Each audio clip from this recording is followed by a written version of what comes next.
নমস্কাৰ স্বাগতম জনাইছো মোৰ চেনেলটোলৈ। আজিৰ বিষয়বস্তু তৃতীয় শ্ৰেণীৰ ইংৰাজী বিষয়ৰ lesson 5 the hare and the tortoise part 2। এই পাঠটোত প্ৰতিটো শব্দৰ অসমীয়া ভাঙনি কৰাৰ লগতে সকলোবোৰ প্ৰশ্নৰ উত্তৰ কৰি দিয়া হ'ব। পাঠটো চাই লাইক কমেণ্ট কৰাৰ লগতে যিসকল নতুনকৈ চেনেলটো ভিজিট কৰিছে তেওঁলোকে সাবস্ক্ৰাইব কৰি দিব আৰু আগলৈ এনেকুৱা ধৰণৰ ভিডিঅ' পাই থাকিবলৈ কাষৰ বেল আইকনটোত ক্লিক কৰি থব। বলক আমি পাঠটো আৰম্ভ কৰোঁ। আজি পৃষ্ঠা নম্বৰ 102 ৰ পৰা আৰম্ভ হ'ব। 7 number question, look at the pictures. ছবিবোৰলৈ চোৱা। What are the hare and the tortoise doing? শহাপহু আৰু কাছটোৱে কি কৰি আছিল সেইটো চোৱা। What are the hare and the tortoise doing? কাছ আৰু শহাটোৱে কি কৰি আছে? প্ৰশ্ন কৰিছে। ৰাইট, লিখা আ চেণ্টেন্স ফৰ ইচ পিকচাৰ। প্ৰতিটো পিকচাৰৰ পৰা একোটাকৈ বাক্য লিখিব দিছে। Use the word within the brackets. এই ব্ৰেকেটৰ ভিতৰত থকা শব্দটো ব্যৱহাৰ কৰি এটা বাক্য ৰাইট দ্য চেণ্টেন্স আৰু এটা বাক্য লিখিব লাগে। ব্ৰেকেটত এটা শব্দ দিছে, সেই শব্দটো ব্যৱহাৰ কৰি আমি ছবিটো চাই পিনে এটা বাক্য লিখিব লাগে। এতিয়া হেয়াৰটোৱে কি কৰি আছে? শুই আছে। দি হেয়াৰ ইজ স্লিপিং, মানে শহাটোৱে শুই আছে। 2 নম্বৰ কি হ'ব? হেয়াৰটোৱে খাই আছে, গাজৰ খাই আছে। The hare is eating a carrot বুলিও দিব পৰা, বা শহাটোৱে কি কৰি আছে? খাই আছে। The hare is eating. তাৰপিছত শহা আৰু কাছটোৱে কি কৰি আছে? খেলি আছে। The hare and tortoise are playing. শহা আৰু কাছটোৱে খেলি আছে। পিছৰ ছবিত দিছে দুয়োটাই the hare and the tortoise are ৱাকিং। কাছ আৰু শহাটো দুয়ো খোজ কাঢ়ি আছে। কাছ আৰু শহাটোৱে খোজ কাঢ়ি আছে। 8 number, complete the sentences using and but or because. Sentences মানে বাক্যবোৰ কমপ্লিট সম্পূৰ্ণ কৰা। কমপ্লিট দ্য চেণ্টেন্সেছ বাক্যবোৰ সম্পূৰ্ণ কৰা ইউজিং ব্যৱহাৰ কৰি এণ্ড আৰু বাট কিন্তু অৰ নাইবা বিকজ। বাট আৰু এণ্ড বিকজ এই তিনিটা ব্যৱহাৰ কৰি আমি কি কৰিব লাগে? বাক্যবোৰ সম্পূৰ্ণ কৰিব লাগে। 1 নম্বৰ, দি হেয়াৰ ডেছ the tortoise were friend. The hare and the tortoise were friend. শহা আৰু কাছটো বন্ধু আছিল। 2 নম্বৰটো হ'ব the tortoise reach the finish line early. কাছটোৱে সোনকালে শেষৰ লাইন পাইছিলগৈ। Because he walk steadily. সি একেথিৰে বা একাধিক্ৰমে কি কৰি আছিলে? খোজ কাঢ়ি আছিলে।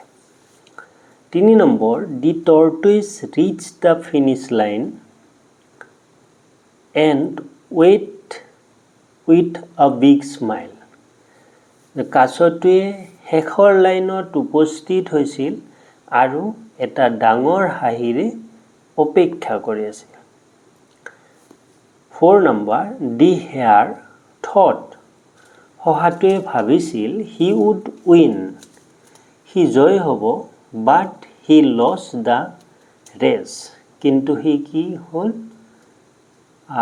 দৌৰ প্ৰতিযোগিতাটো হাৰিলে। ইয়াত বাট হ'ব যেতিয়া এটাৰ বিপৰীত বুজোৱা চেণ্টেন্স বুজায় বা বিপৰীত কথা বুজায় তেতিয়া বাট হয়। দুটা চিমিলাৰ বস্তুৰ মাজত জলাৰ লগাবলৈ হ'লে এণ্ড হয়। এতিয়া 9 number, the hare wrote an invitation to invite all the animals of the jungle to watch the race. Invitation মানে নিমন্ত্ৰণী পত্ৰ। ইনভাইট নিমন্ত্ৰণ কৰা, এনিমেলছ মানে জন্তু, জাংগল মানে জংঘল বা হাবি, ৱাচ মানে চোৱা, the race.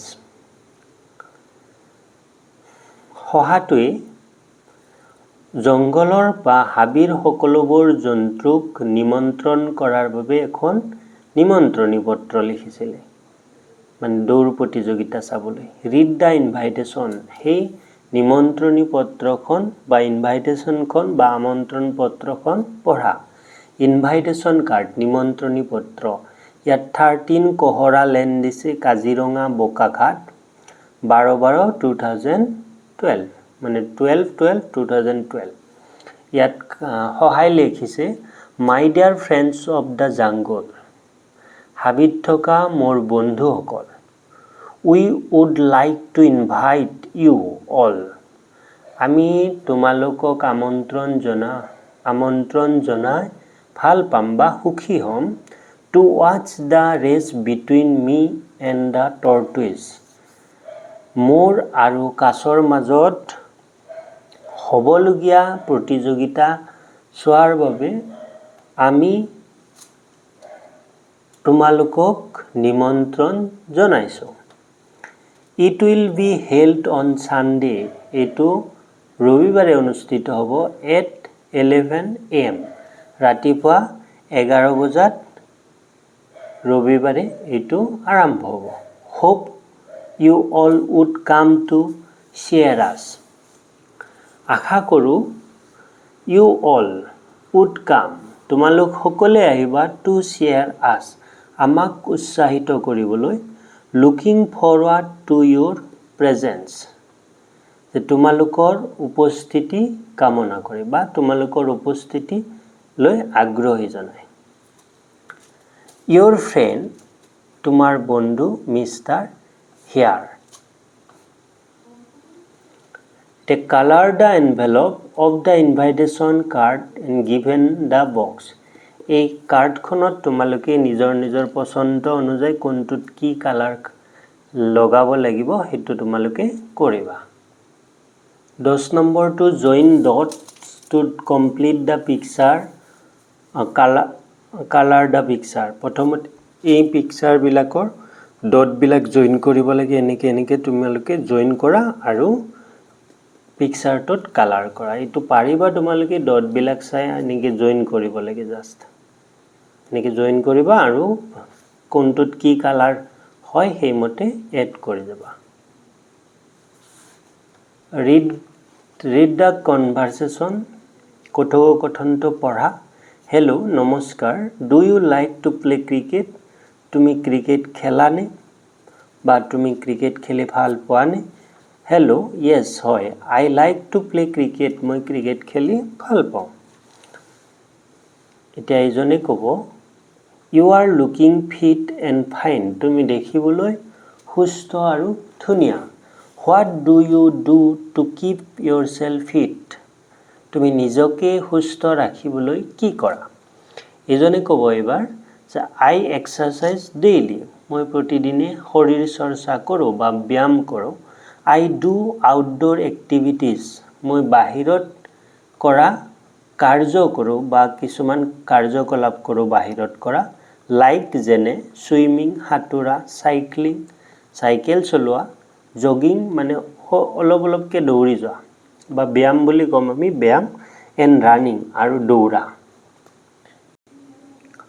12 number look at the picture given below' তলত দিয়া ছবিখন চোৱা some children are participating in a swimming competition কিছুমান শিশুৱে সাঁতোৰ প্ৰতিযোগিতাত অংশগ্ৰহণ কৰিছে এতিয়া এই ছবিখন চাব দিছে ছুইমিং কম্পিটিশ্যনৰ কিছুমান ল'ৰা ছোৱালীয়ে সাঁতোৰ প্ৰতিযোগিতাত অংশগ্ৰহণ কৰিছে আৰু সিহঁতে কোনে প্ৰথম হৈছে কোনে ছেকেণ্ড হৈছে ফাৰ্ষ্ট ছেকেণ্ড থাৰ্ড এনেকৈ দিছে এতিয়া তোমালোকক কি কৈছে নাও ৰিড দ্য টেবুল বিল' নাও এতিয়া ৰিড দ্য টেবুল বিল' তলৰ টেবুলখন পঢ়া ফাৰ্ষ্ট ওৱান আৰু এছ টি এইটো ফাৰ্ষ্ট বুলি পঢ়িব লাগে ফাৰ্ষ্ট ছেকেণ্ড এইটো ছেকেণ্ড থাৰ্ড ফ'ৰ্থ ফিফ্থত এনেকৈ লিখি এনেকৈও লিখিব পাৰি পঢ়োঁতে কিন্তু ফিফ্থ বুলি পঢ়িব লাগিব sixth seventh eighth ninth tenth এইটো টেন্থটো আমি এনেকৈ লিখিব পাৰোঁ কিন্তু কওঁতে আমি টেন্থ বা নাইন্থ বুলি ক'ব লাগিব ইয়াত যিকোনো এটা লিখিব পাৰোঁ কিন্তু কওঁতে আমি এনেকৈ তলৰ কেইটা যেনেকৈ আছে তেনেকৈ উচ্চাৰণ কৰিম ধৰা ফোৰ্থ লিখিলোঁ ফোৰ্থ বুলি প্ৰনাউন্সিয়েশ্যন কৰিম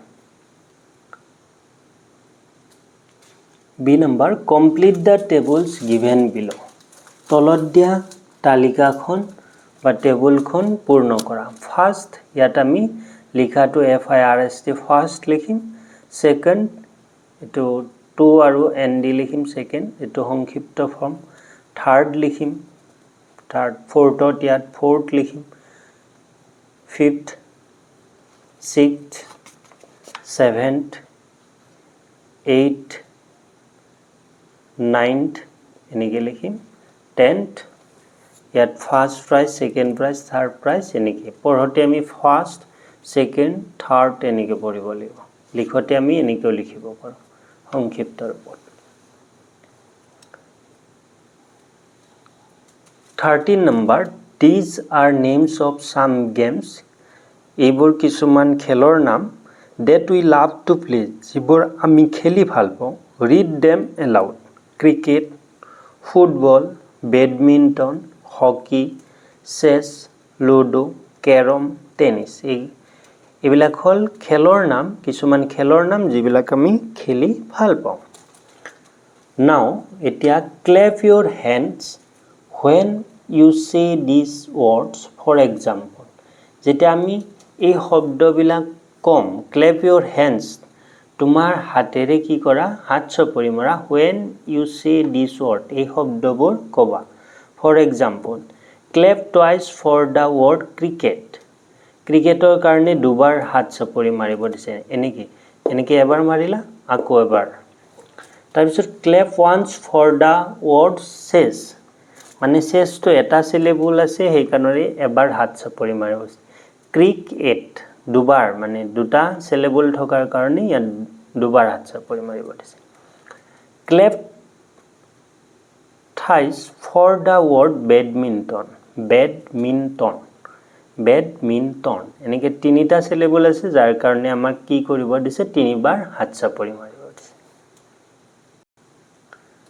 14 number match the pictures with the names of the games match the picture with the names of the games এই পিকচাৰবোৰৰ নামৰ সৈতে কি কৰিব লাগে মিলাব লাগে এই পিকচাৰবোৰ নামৰ সৈতে মিলাব লাগে এটো কি খেলি আছে ফুটবলৰ লগত মিলালো তাৰ পিছত এটো ক্ৰিকেটৰ লগত এটো আমি তলত মিলাম ক্ৰিকেট এটো কি খেলিছে চেছ আমাৰ কত হ'ব ওপৰত হ'ব তাৰ পিছত এটো কি খেলি আছে লুডো এটো হ'ব badminton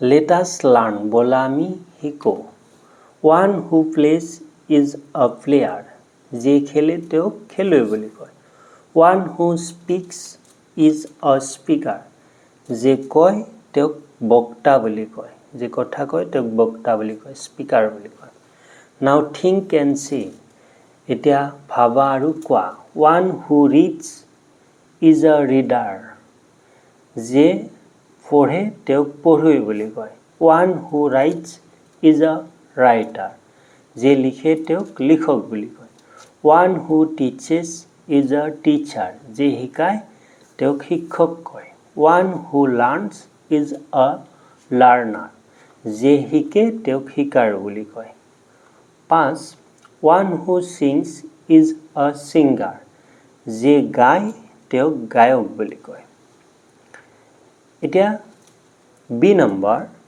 add year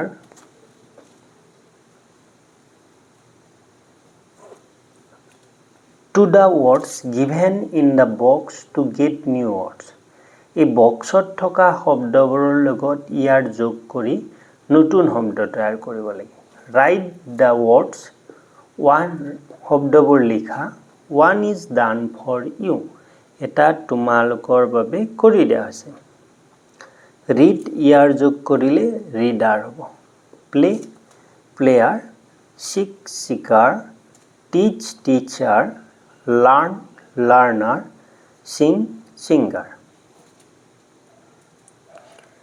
look at the picture বিলো তলৰ ছবিখন চোৱা মানে এইখন চাব দিছে আনচাৰ দ্য কুৱেশ্যনছ প্ৰশ্নবোৰৰ উত্তৰ দিয়া তলত প্ৰশ্ন কেইটামান আছে এইবিলাকৰ উত্তৰ দিব লাগে দেন